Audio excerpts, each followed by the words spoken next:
আমি কেন আসছি এই কৈফত তোরে দিতে হইব? অবশ্যই কৈফিয়ত দিতে হবে।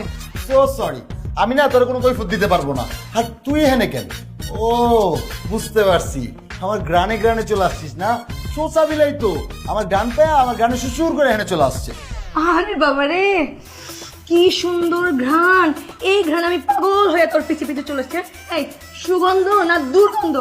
এই ছাত্র, তুই আমার বাড়িতে এসে আমাকে বলছ আমি এখানে কেন? আরে বাইরে তুই এত রাগ করতেছিস কেন? আমরা তো এখানে এঙ্গেজমেন্ট করতে আসছি, তাই না? এরকম খারাপ ব্যবহার করলে তো মান সম্মান থাকবে না। তুই চুপ থাক, বোঝে না কিছু। তুই চুপ করে একদম বসে থাকবি, কোনো কথা বলবি না। সচ্ছুন্নি একটা, ওরা আমি চিনি না। এই তুই আমাকে শাকচুন্নি বলছস? তোর এত বড় সাহস! তোরও তো আমি থাম না। আরে ওরা আমাদের বাড়ির মেহমান, তোর সাথে এঙ্গেজমেন্ট করতে আসছে, কিছু বুঝতেই পারছি না। মা তুমি চুপ থাকো তো। ওরা আসছে আমার সাথে এঙ্গেজমেন্ট করতে, না আমি ওদের এঙ্গেজমেন্ট করাই ছাড়বো। দেখছিস ভাই, দেখছিস কত বড় বেয়াদব। মায়ের সাথে ঠিক মতো কথা বলতে পারে না, আর এটা নাকি আমাদের বাড়ি বউ বানায় নিয়ে যাবো।